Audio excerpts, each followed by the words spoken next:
क्या कभी आपने सोचा है कि एक हसीन सफ़र जो सिर्फ चंद दिनों का हो, वो आपकी पूरी ज़िंदगी को पलट कर रख सकता है? लंदन की चेरिल एक आम औरत थी, एक बीवी, एक माँ और एक घर की रूह, 3 बच्चों की माँ और माइक की बीवी। उनकी शादी को कई साल हो चुके थे। ज़िंदगी ठहरी हुई लगती थी, मगर बुरी नहीं थी। माइक एक वफादार शौहर था, जो अपने काम और बच्चों से मोहब्बत करता था। और चेरिल, वो भी एक वक्त थी जब अपने शौहर को देखकर मुस्कुराती थी। मगर वक्त के साथ शायद उस रिश्ते में कुछ कम होने लगा था, कुछ खालीपन सा, जिसे चेरिल खुद भी पूरी तरह समझ नहीं पाई थी। 1993 का साल आया। फैमिली ने प्लान बनाया, केन्या चले छुट्टियां मनाने।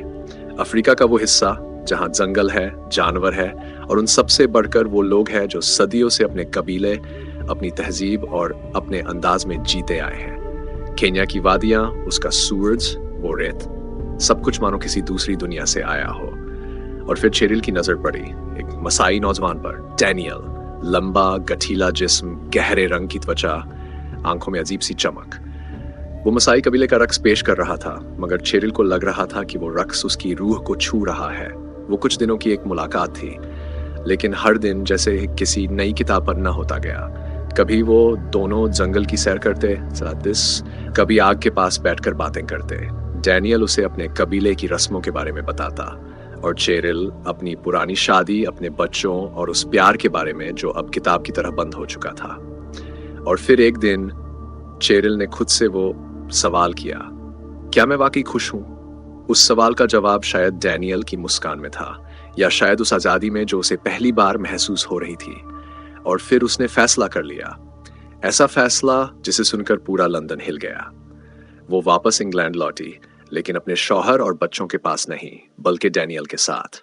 माइक के लिए यह सदमा ऐसा था जिसे अल्फाज में बयान नहीं किया जा सकता। एक दिन उसकी बीवी और बच्चों की माँ एक गैर मुल्क से एक अजनबी मर्द को लेकर घर लौटे और फिर अपने ही बच्चों को छोड़कर उसके साथ चल दी। शुरुआत में लोगों ने इसे मोहब्बत का नाम दिया। चेरिल ने कहा, मैंने अपनी रूह का सच्चा साथी पा लिया है। उन्होंने शादी कर ली और कुछ सालों में उनकी एक बेटी भी हुई, मिस्टी। नई जिंदगी, नए लोग, नया सफर, मगर सच्चाई ख्वाब जैसी नहीं होती। वो डैनियल जो जंगलों में नाचता था, जो हर बात पर मुस्कुराता था, अब इंग्लैंड के सर्द मौसम में बदल चुका था।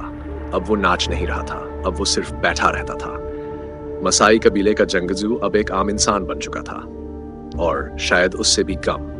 चेरिल को लगने लगा कि वो गलती कर बैठी है। माइक से जुदा होना, बच्चों से दूर जाना, क्या ये सब सिर्फ एक पल की दीवानगी थी?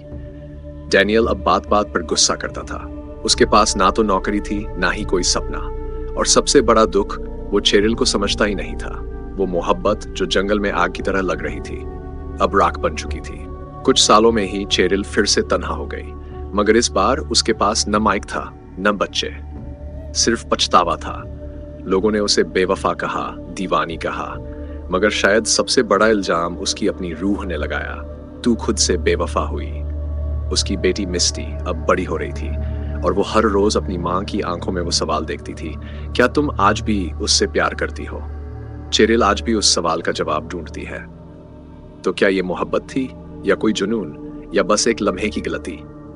अगर आपने कभी किसी ऐसे फैसले का सामना किया है जिसे आप बदल नहीं सकते, अगर आपके दिल में भी कभी कोई ऐसा अफसोस बसा है जिसे आप किसी से कह नहीं पाए, तो इस कहानी को सुनकर शायद आप कुछ महसूस करें। शायद आप चेरिल को जज करने की बजाय समझने की कोशिश करें।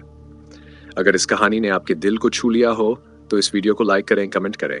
इश्क में समझदारी जरूरी है या बस दिल? और सब्सक्राइब करें। मूसा स्टोरीज, जहां हर कहानी एक एहसास होती है।